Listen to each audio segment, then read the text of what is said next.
We know. And we know they know. And they know, we know, they know. And in turn, we know they know, except until quite recently, us. We mortals didn't know they knew. They knew, until Mr. Edward Snowden let us know he knew. Whether we call it eavesdropping or spying or signals intelligence, the very nature of electronic monitoring has radically evolved over the past few decades, and we are still trying to wrap our monkey brains around what it all means. Let's begin at the beginning. We're here to talk about Field Station Berlin. And anyone who's been to Berlin has looked up at the skyline, and somewhere between the Funkturm and the Fernsehturm has seen a vaguely phallic-shaped whitish structure silhouetted against Berlin's slate-gray sky. It's abandoned now. The only things that live there now are ghosts and untold secrets. It was my home for 2 years in the 1980s. And as I stand before you today, I still don't quite understand how and why I ended up there. But I can tell you that if I hadn't started there, I certainly wouldn't have ended up here. So bear with me and let's Zen navigate our way back in time and into that strange building.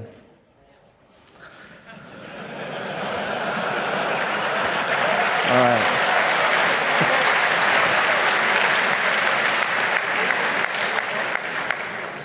Officially, it was a radar station. But Berliners knew better. They called it the Große Ohr, big ear. I'm a lucky man. I now have the coolest job in the world.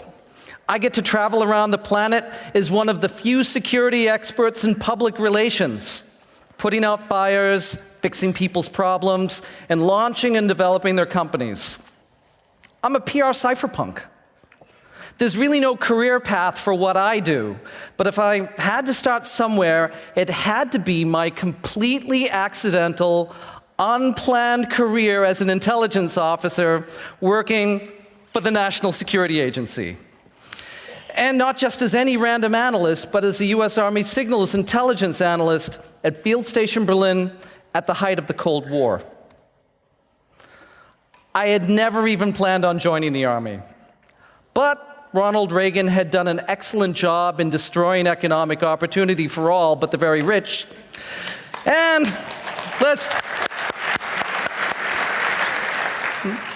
nice round for Ronnie. And for those of us straight out of college, there was next to nothing to do out there. I was once rejected for a job as a waiter because I didn't have a graduate degree. So my life choices came down to moving back home with my parental units, committing suicide, oh, it's this way, right? Or joining the Army. Really.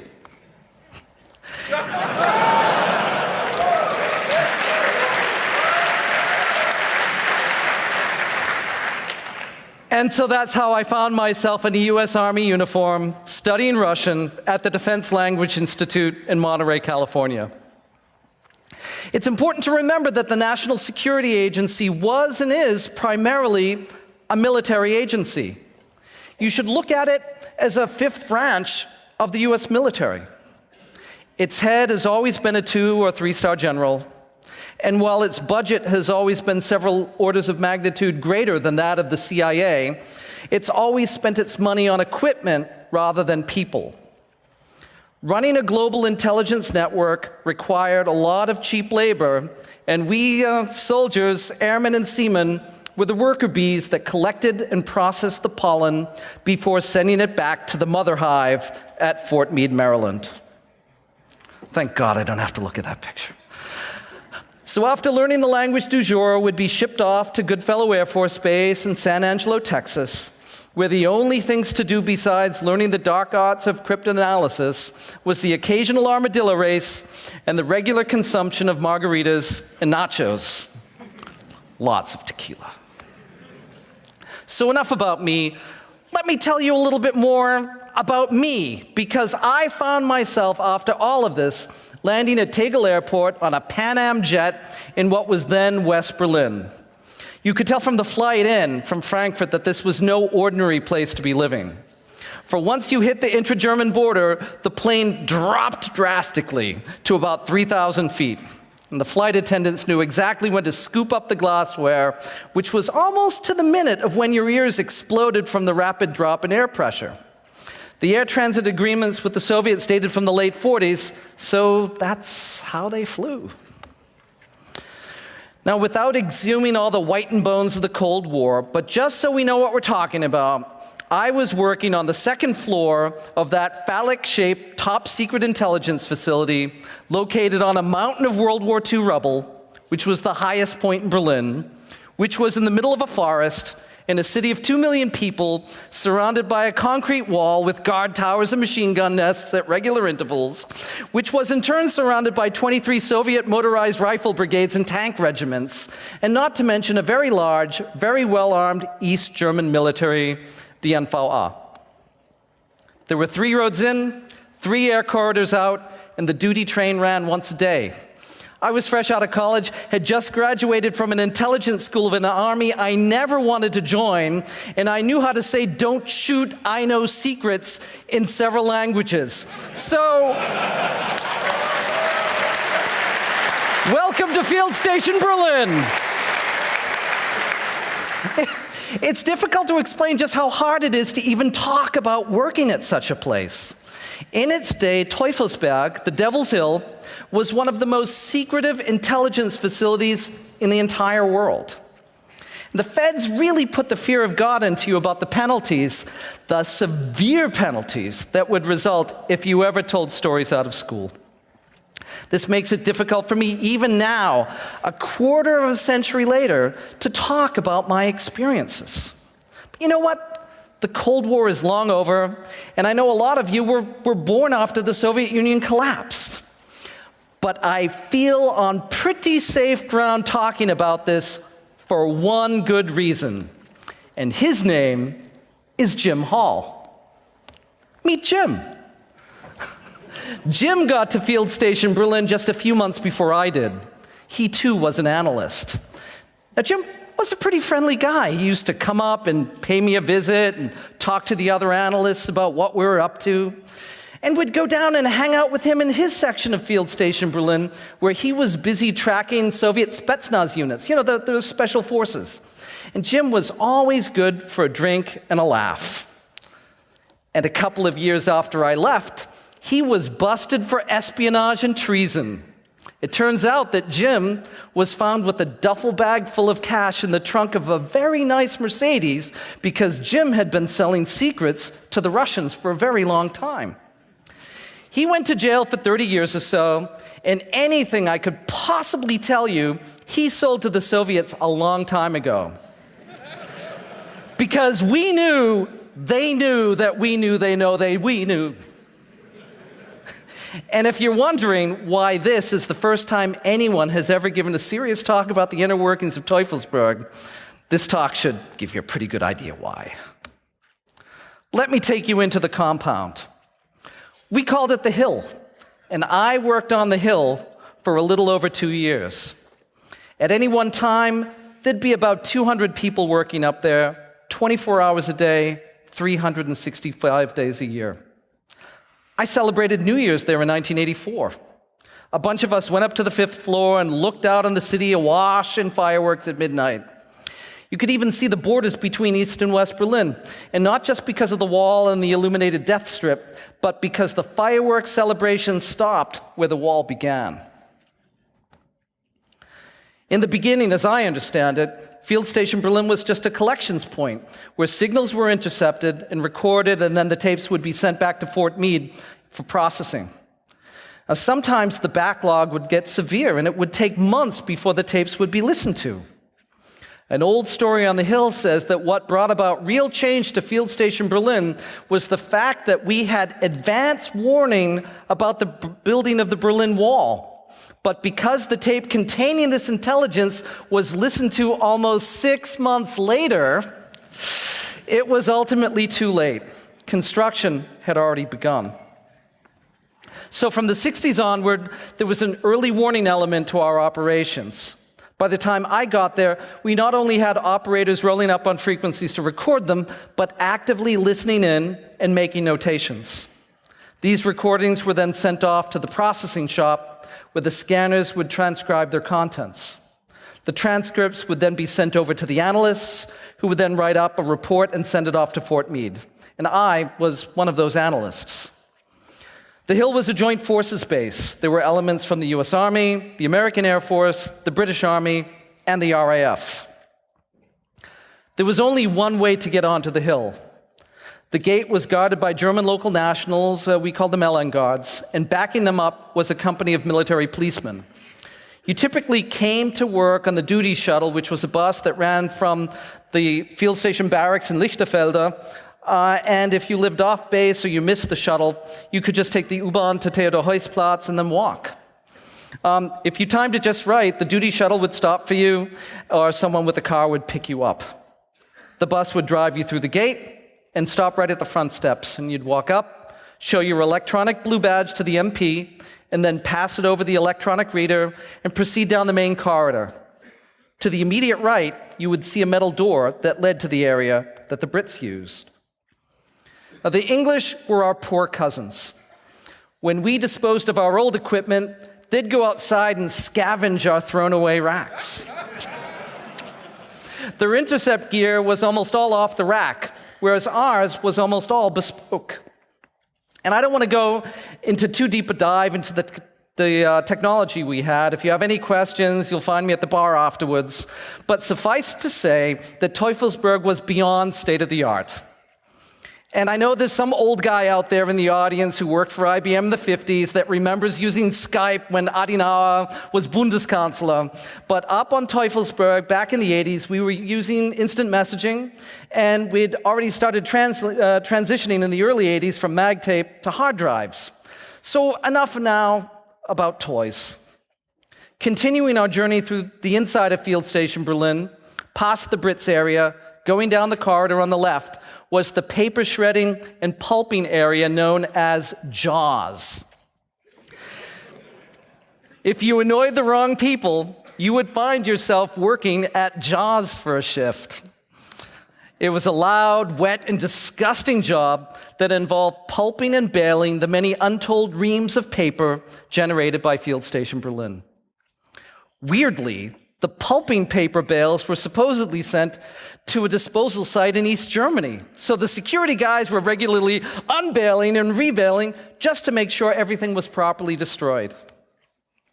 At any rate, you would continue down the corridor where you would find a set of elevators which would take you to the area where you worked. And I worked on the second floor, which was where the analysis section was. The European Communist section, which looked after the East Germans and the Poles, was also there, as well as where the Air Force, Air Defense, and Operations Interceptors worked. In another area on the same floor, behind a rather flimsy door with a crypto lock, was La Fox, which was our data center. And that's where all the racks and intercept recorders were kept and maintained in very, very large racks. I did a little bit of time back in La Fox, where my job was to explain to the technical guys what the operators on the floor meant. A job kind of the reverse of what I do today, which is to explain to mundanes what technologists are really up to. Moving on, behind the analyst section was where the watch officer sat, responsible for the oversight of all operations of that shift. Behind him were 10 to 15 teletype printers constantly pumping out intelligence reports from around the world. We would, of course, only get things that related to us in Central and Eastern Europe, but also hourly reports about what was happening all over the world. There'd be somebody assigned to separate and collate these reports into daily read files. And one of the great things about working as an analyst was that you got to read the read file. Now, what the intelligence community considers super secret or very valuable is a very strange thing. If you bought a copy of today's paper and looked up to see what the weather was in Moscow that day, that would be unclassified. Now, if you brought that paper that same paper into Field Station Berlin is part of a report. It remains unclassified, but gains a classification because you know you are using it to bolster your information about the weather in Moscow. But if you pointed a dish at the group of Soviet forces Germany's weather information line and read or heard the weather was going to be cloudy and 19 in Red Square tomorrow, then all of a sudden this becomes highly classified code word information, because we don't just know from reading the newspaper. You know, the Kremlin knows that it's going to be 19 and cloudy in Moscow. You live in this ethereal world where you know things, and then you really know things.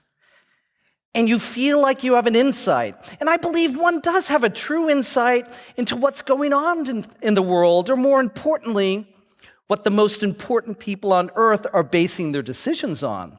Because this is considered definitive information for working the analysis desk for the National Security Agency.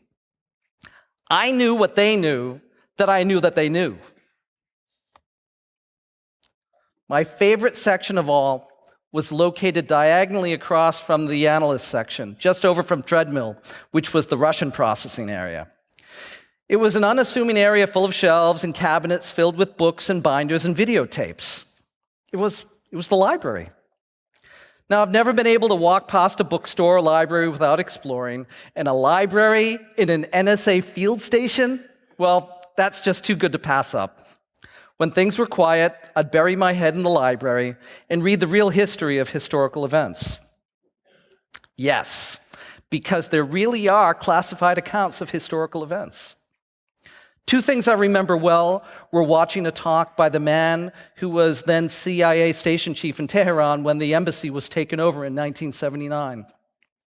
The CIA station chief was one of the 51 hostages held by the Iranians for over a year. The talk he gave was in the form of an interview before an audience of spies. And the one part I'll never forget was his answer to the question, what did the Iranians get? He said, after a very long pause, they got everything. Turns out that no one initiated destruct procedures, and so all of the classified material you'd expect to be inside a CIA station, and so what wasn't given to the Soviets ended up in an Iranian museum of American imperialism. So we knew, they knew, we knew.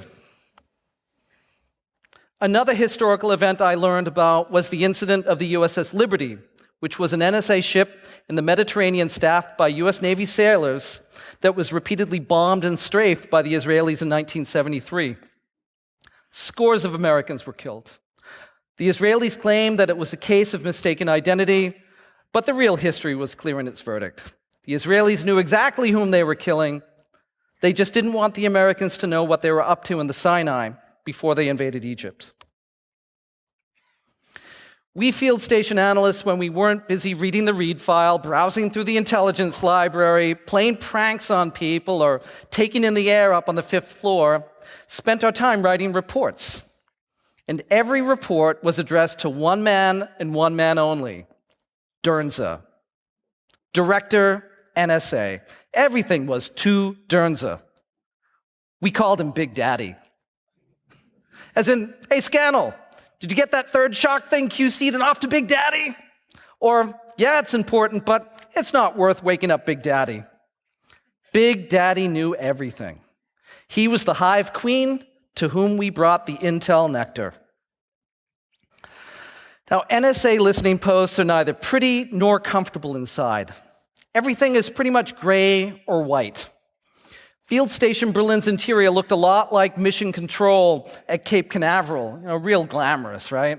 But instead of people sitting in movie theater-style rows in front of monitors, Field Station Berlin was set up with bays of workers in front of monitors and racks of demultiplexers and receivers around the edge of the room or in pods in the middle of the room.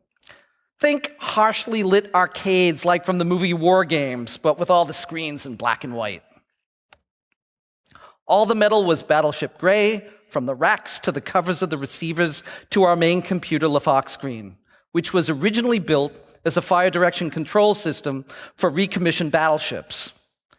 Every room was built on raised flooring that provided tempest-proofing, as well as ample space for cable. It was cold, purposely so, because of the electronics.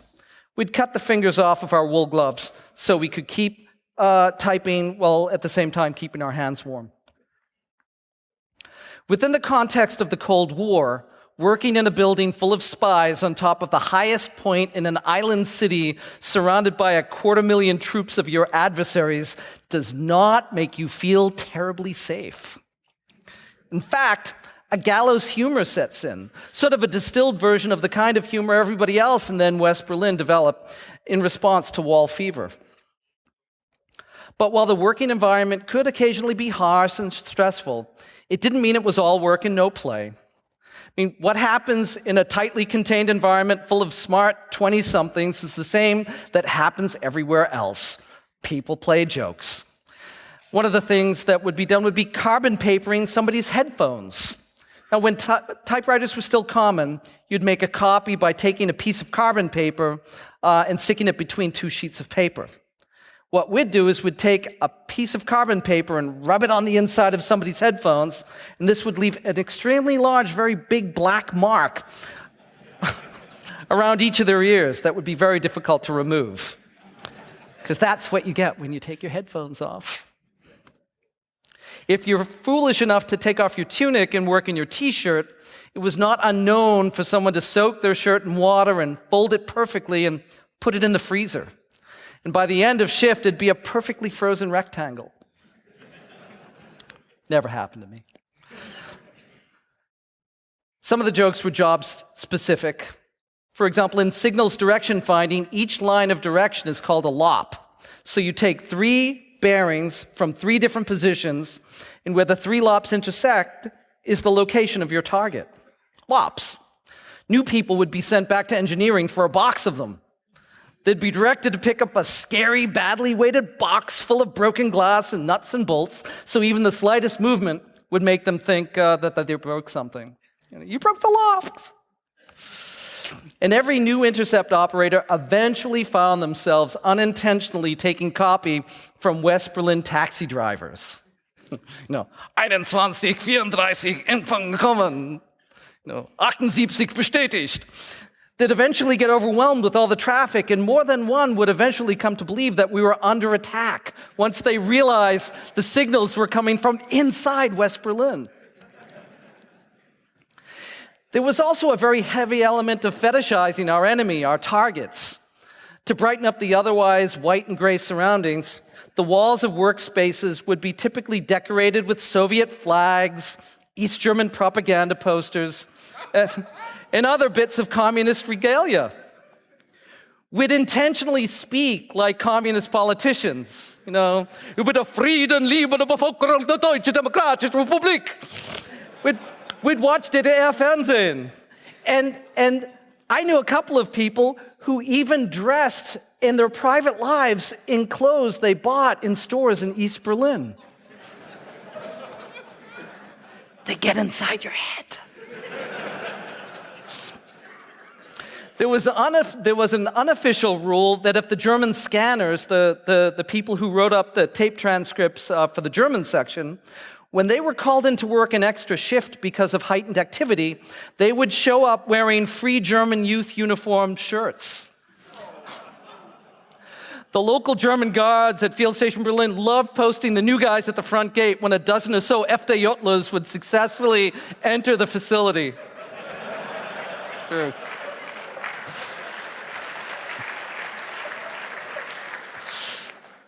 The European Communist section was also home to the station's best collection of propaganda posters. They raised money for their parties by running a cafe out of an old wooden footlocker. Cafe Yurkom would sell us overpriced Capri Sun, potato chips, and candy bars in order to fund their off-duty debauches. Our Air Force counterparts also had their fun. They ran something called the Ghoul Pool whenever the Soviets trained in the air. Now, the Soviet pilots were infamous for their recklessness in the air during training exercises. So our spies ran an in-house gambling book. You placed bets for the ghoul pool, and to win, you had to name the type of aircraft involved in a crash and where it happened. I remember someone winning quite a bit of money when they successfully called the mid-air collision of two Hind B helicopters over the Jüterbog permanent restricted area. Sometimes we German-speaking intel types would be called out to assist in training the infantry units from the Berlin Brigade. There was an urban warfare training center in Zehlendorf called Doughboy City, complete with S-Bahn and buildings and everything. We'd pretend to be punks. Well, some of us had to pretend less than others. To give the soldiers a good and proper hard time so they wouldn't react badly in an actual crisis. Now, one evening, we were sent into Doughboy City to pretend to be anarchist German house occupiers, Wohnungsbesitzer, Hausbesitzer. And the American soldiers were to evict us. Now, these soldiers did not know that we were also soldiers. Now, this made for a lot of fun in the beginning when we got to drop balloons full of urine on them and throw pieces of wood at their heads.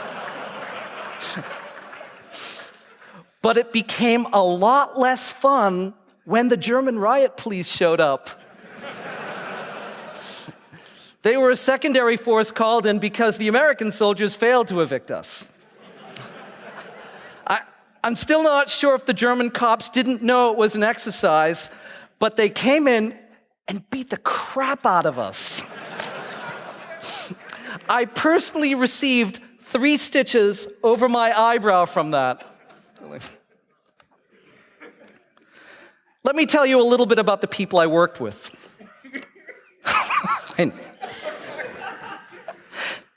At a time when the US military had very few women, over 30% of Field Station Berlin was female when I was stationed there. It was considered at the time that women had better natural faculties for foreign language learning, but at the same time, women were equally scattered throughout the chain of command. Field Station Berlin may have been progressive on the sex front, but racially it was very, very white. There were only 5 black people, 5, in an intelligence unit of around 750. Other groups were overrepresented. A surprisingly large number of Teufelsberg workers were either Mormon or Seventh-day Adventists. It's true. I'd later been told that this was because of the ease of which they were granted security clearance, because all good Mormons and Seventh-day Adventists neither drink nor smoke nor indulge in physical pleasures. This would all be fine and well if this were only about their personal morality. But is it good for a nation when groups that hold moral positions out of line with the mainstream populace start making decisions about war and peace and what is right and wrong? I'm not sure. Many of the people who worked at Field Station Berlin were smart misfits. We got out of college, couldn't find a job, and were crazy or stupid enough to join the army. There were at least 2 PhDs in my unit and a number with graduate degrees. And just going through NSA's cryptanalysis course really does do something to your brain. Just as lawyers have their brains rewired in law school, the crypto course absolutely remaps sections of your brain and gives you the strange but very real ability to predict the future in very, very limited ways, which is a useful skill whatever you do in your life. We SIGINT worker bees were almost all better educated than our officers, and this was something that all accepted for the most part, and it made for a pretty good working environment. But there's always one that just doesn't want to work within the system. In my case, there was a new captain by the name of Mooney, who was the watch commander of my shift. He insisted on calling me into the watch office when I could have been doing something more useful, just to discuss with him the big picture. Mooney was a bit of a conspiracy nut in training. He was pretty sure there was something really big going on out there, but we just hadn't spotted it. Hence, the big picture discussions. And on one very, very slow night, after being called in about the big picture, one too many times, I went back to my section and found a small news article in the Army Daily newspaper, Stars and Stripes, you probably know it, that mentioned that several military bases in West Germany had gone on heightened alert for unspecified terrorist threats. So I took this unimportant snippet of news and paired it with some routine radio training for the East German border guards for their new guys in the guard towers.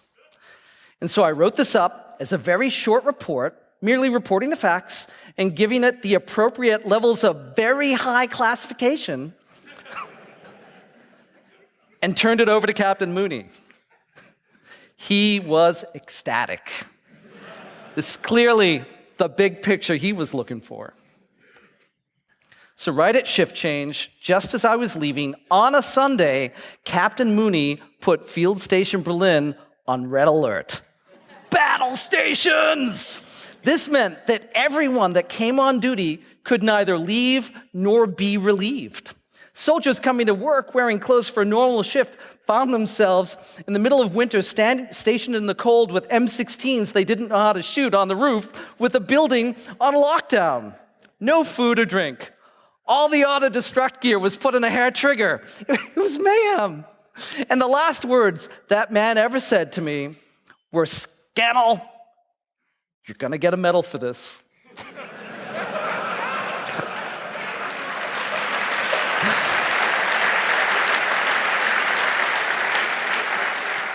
And I told him that the credit was all his.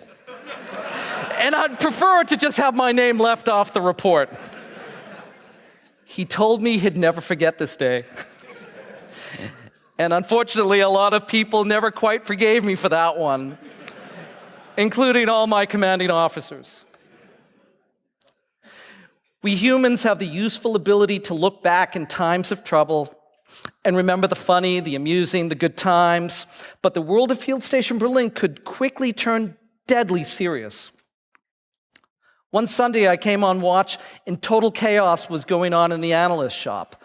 Multiple alerts had been sent out from our stations around the world about a pending Soviet attack. Tactical nuclear weapons were on the move, and chemical units were gearing up for battle. We were all going to die. This was it. It was the big one. And all because Ronald Reagan, in preparation for his weekly radio address, decided to test the mic, not realizing it was live, with the words, "I've signed legislation that will outlaw Russia forever. We begin bombing in 5 minutes."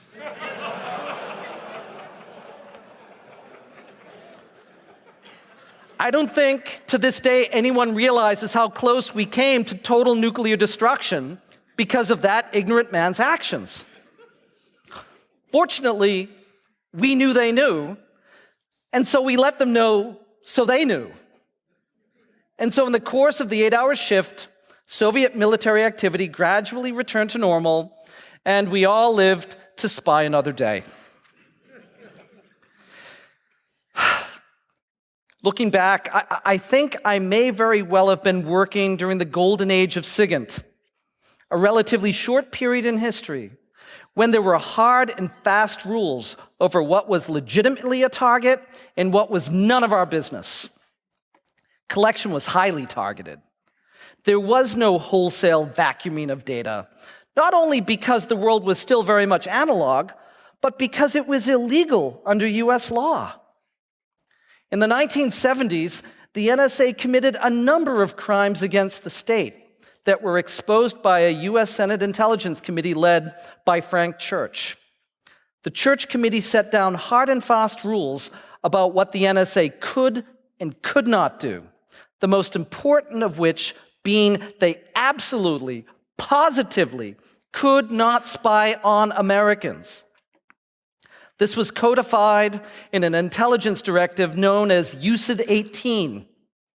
When I worked on the Hill, and you had the grave misfortune to intercept a US person, all hell broke loose.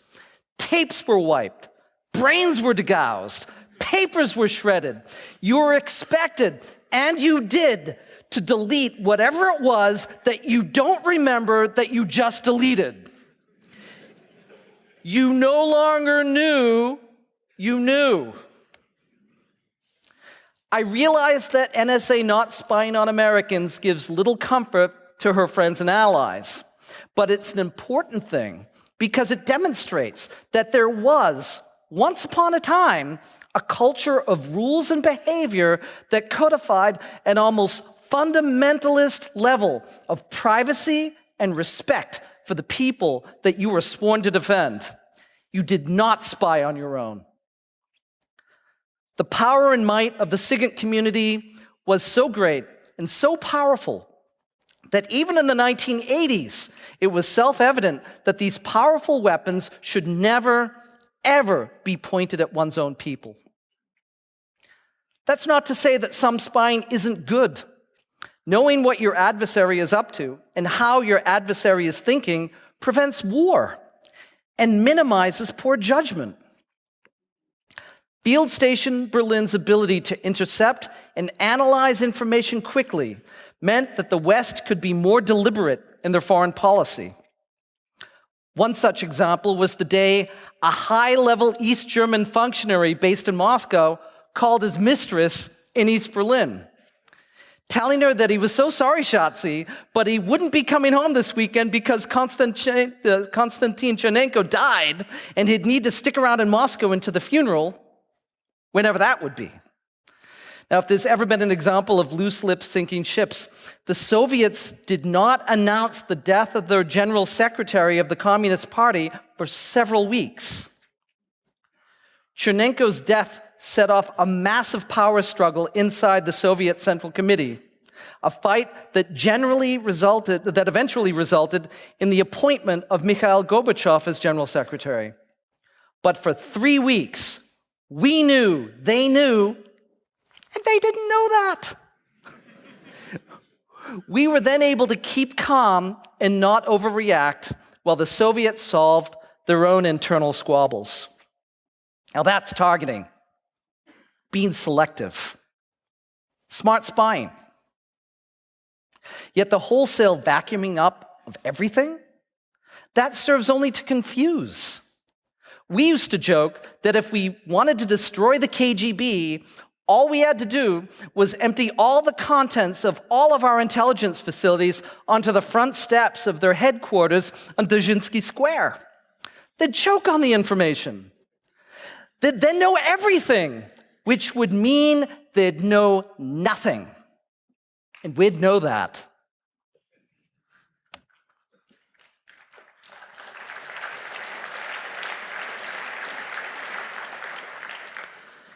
An intelligence community that treats everyone, whether friend or foe, as a suspect is not a tool of war prevention, but a means of control.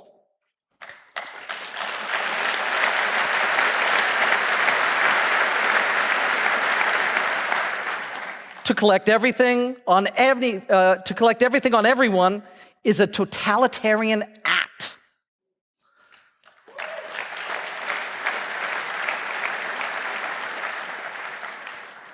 So here I stand, a lucky man. I got a front row balcony seat inside one of the strangest, most curious theaters of the Cold War. Field Station Berlin did a lot of good. It had a very targeted mission, and the work we churned out helped cooler heads prevail at a time when the world was at 3 minutes to nuclear midnight.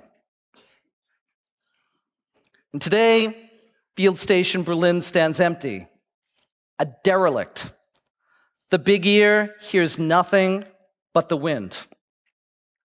Its intelligence purpose is past, but there it stands, an off-white phallic shape between the Funkturm and the Fernsehturm against the slate-gray Berlin sky.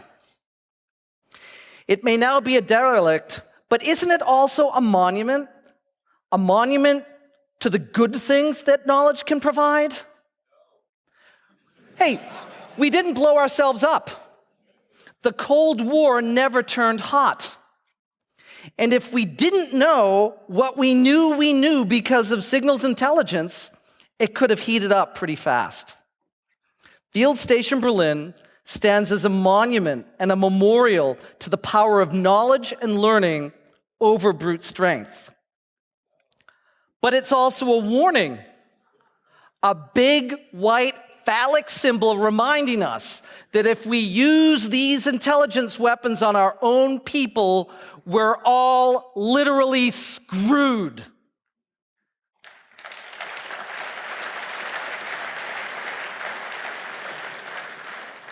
Let's save Teufelsberg. Let's preserve Field Station Berlin, at least the outside, as both a monument and a warning. German is such a descriptively specific language.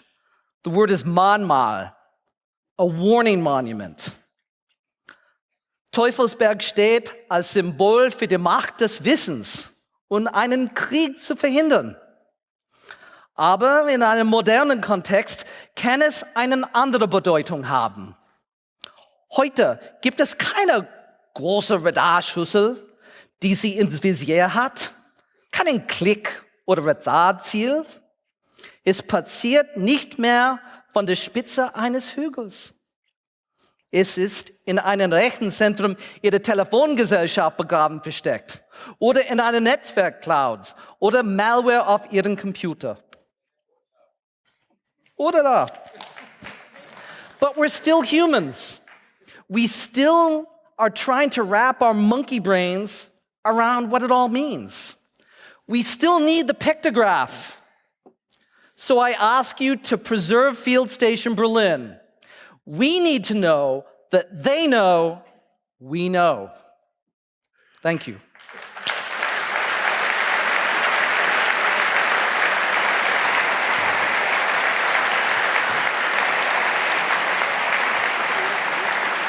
So, thanks for your great talk, Bill. Thanks. We do have enough time for a Q&A session, so you may line up of the microphones. If you leave before, please do this as quietly as possible, and not like you do now. Please be quiet so we have a Q&A. We can just meet in the bar. We don't need to do a Q&A, we can just meet in the bar. As you wish. For people who watch the streams. Of course, no, please. Happy to answer any questions. Okay. Okay, if it gets more quiet, we may start the Q&A. As such,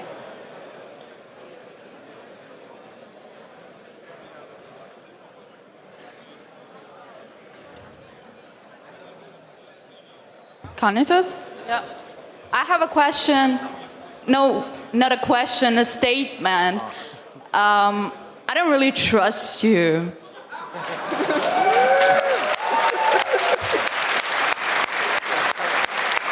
If I put on my tie, will that help?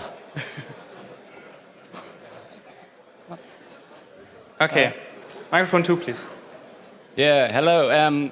It's really strange because you remind me of the old Stasi officers from my family and all around, and the old same stories of, oh, we are so great guys and we know everything about they know, but they don't know. And I don't know why is James Hall or Mr. Carney your reason to speak here and not Mr. Edward Snowden. It's really strange that you not spoke and your friends of the NSA spoke about things that matter and not histories and funny stories from your military career. It's such strange that they use this thing like an intelligence agency is defended by, yeah, it can go make good things and everything else. It's, I don't know, disgusting. Were you at the same speech I was? All right. Sure. Okay, microphone 1. Okay, hello.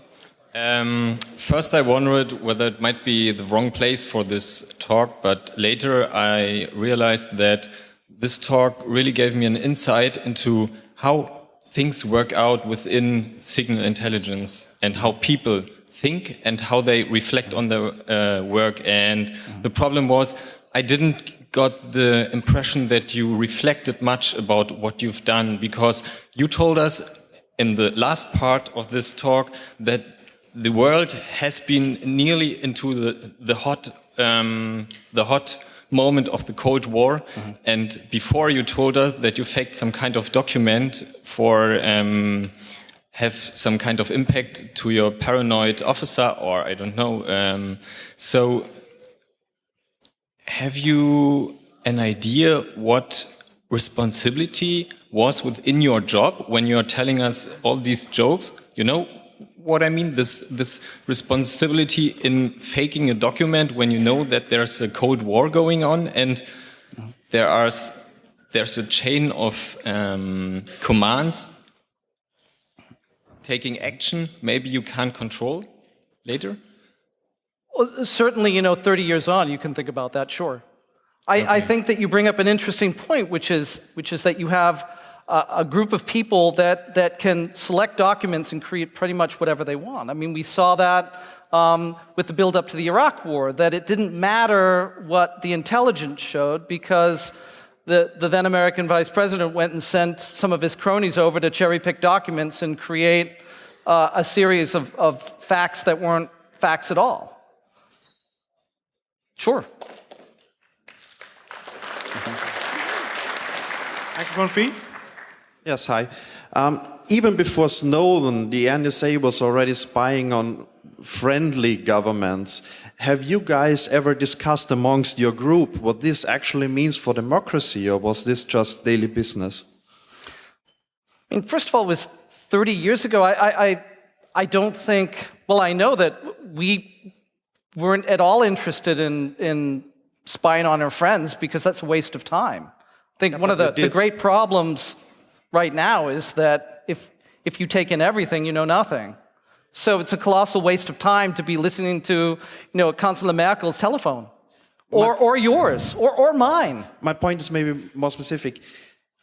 I mean, I understand you guys were all in your 20s. Sure. But did you have, in that area, when you worked there, did you have political discussions, or did you just do your job and don't think longer and deeper about what you're actually doing as the NSA? I think like a lot of things in life that there's sort of this mental break between who you are and what you do. And most of us, I'd say we're politically, to the center or the left, and didn't really think about this is some global thing that we're doing. If anything, we looked at it as, well, doing this is a lot better than people shooting at one another. And it was obviously a very, very different world at that time. I mean, it's strange to think now that people were absolutely terrified about this monolithic communist thing coming in to, eat their grandmother's baked goods. But it was a great fear. Nuclear war was a great fear. So being in a position where you're gathering information, and in good faith, I think, to your point, the other thing is that things hadn't been politicized, that there really was a series of pretty hard and fast rules, and people weren't thinking about politicizing the work that they did. So you thought you were doing the good thing, basically? Sure, I think so, sure, absolutely. Okay. Microphone 4, please. Thank you for your talk. I don't know. I have a problem with your claim that Teufelsberg is a symbol for the good sides of surveillance, because this is the surveillance you describe is made for a world where you can differentiate between your friend and your enemy. And it's a bit difficult to listen to your talk, because from the American perspective today, everybody who's not American is an enemy. Well, actually, anyone who's also American is an enemy. That's also the problem. American citizens themselves. Sure. So your emphasis is on we can't spy on our own people, but we are all being spied on by the American government. And the second thing I wanted to say is I find it quite. I was happy to hear your talk, because it's quite scary to see that 20-something myself, the 20-something-year-olds are in charge of such powerful weapons, and they are today as well. Sure. So thank you for this insight. No, sure. You're welcome. Two things. One, I think the important part about not spying on your own people, and that there were, in fact, very hard and fast guidelines back then, is relevant to today, because we need to figure out a way, we being all of us, need to figure out a way that we can not point these things at us, And at the same time, hold on, and at the same time accept that you need to be looking for bad guys at some level, but treating everyone as a criminal is absurd. I mean, if there's a crime scene, you put a piece of tape around it and you look at it. What's happening now is that NSA is treating the entire planet as a crime scene and wrapping the whole planet in police line do not cross tape, which makes absolutely no sense. Okay, microphone 2. Yeah, so I also found the talk very interesting, and my question goes along the lines of this last question. Like, even during this answer, you kept talking about us, we have to decide this thing, and it's okay to listen to them. And I will ask, who is us and who is them? That's a fine question. And if you drink, come and have a drink with me. And if you don't, then you can watch me drink. Because I think that that's a very interesting question. I mean, I spend time in various places around the world, and this idea of them and us and them gets very complicated. But I think that we can all agree that there are some elements that don't like other elements, and that keeping a general look on what those elements are up to and being able to take appropriate measures is a lot better than wholesale wanton destruction. It's horrible. I'm not here to defend this. Did you listen to my speech?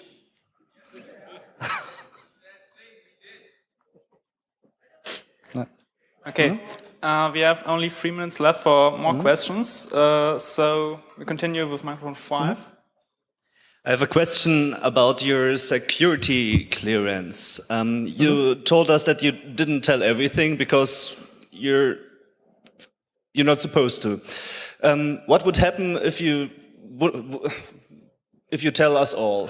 Would they arrest you tonight or kill you tonight? Or what happens to someone telling the stuff? Telling 30-year-old stuff, I have no idea. I mean, I feel on perfectly safe ground talking about everything I've talked about tonight. I mean the things you didn't tell. So the security level you were working on. You mean about the aliens? No, I mean there are people working in jobs like you did today. If they would go out and tell us, what would happen? Would they survive? Well, I believe one guy is currently living somewhere outside of Moscow with his girlfriend.